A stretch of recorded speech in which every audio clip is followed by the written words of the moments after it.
In the end it wasn't even close. Donald Trump is set to win both the popular vote and the Electoral College. People in Europe are baffled by how Americans voted. Here's what moved the needle. It's official, Donald Trump will again be U.S. President come January 2025. With results from 2 states pending according to the Associated Press, AP, whose standard DW follows, Trump has not just comfortably won the Electoral College, but also the popular vote.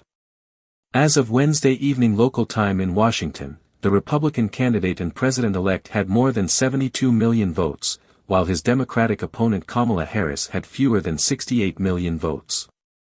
While some world leaders like India's Narendra Modi and Israel's Benjamin Netanyahu have excitedly congratulated Trump, the mood among many people in Western Europe is one of shock and incomprehension.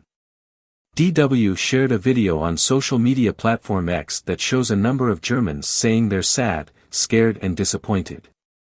While that may be true for roughly half the people in the US, others expressed excitement at Trump's win. It's fair to say there's a large gap between what people outside the US expected, and the way Americans actually voted. No doubt Trump had a strong Electoral College majority and even won the popular vote, which was unexpected, said W. Joseph Campbell, a professor emeritus at American University in Washington, D.C., and author of the 2024 book, Lost in a Gallup, Polling Failure in U.S. Presidential Elections. But the shock and surprise this year are nothing compared to what it was like in the U.S. in 2016, when Trump first won, Campbell told DW. Trump managed to win over key demographics. Now Trump has won a second time.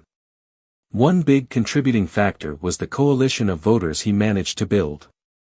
Trump did pretty well with minorities, that's unusual for a Republican candidate, Campbell said.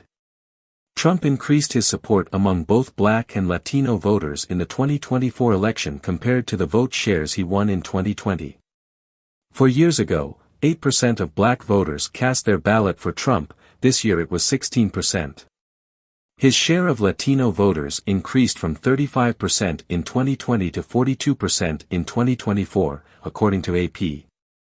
The former president and president-elect was also successful in winning over young men.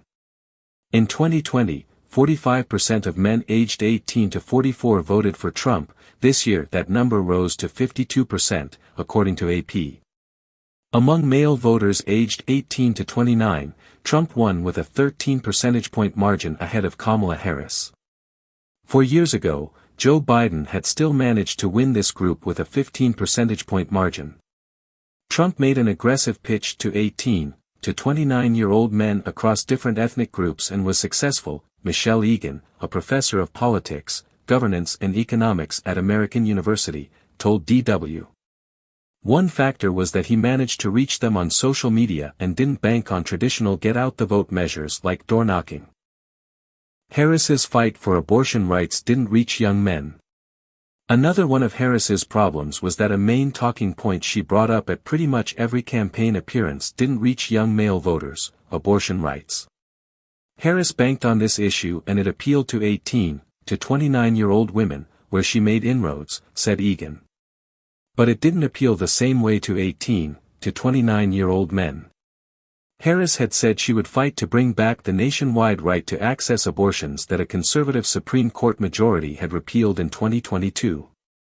Egan said the big issues that determined the 2024 election, and that hurt Harris, were the two I's, inflation and immigration. Biden had made Harris responsible for immigration and border security, and Trump used this to blame her for a host of problems that according to Republicans were due to irregular immigration across the southern U.S. border. Inflation a major contributor to Kamala Harris's loss. I think a lot of it came down to the fact that prices remained high under Biden, J. Miles Coleman, an analyst with the Center for Politics at the University of Virginia, told DW. Egan stressed that, people vote with their pocketbook. Many Americans, she said, were focused on how expensive everything, from food to gas and housing, had gotten under the Biden and Harris administration.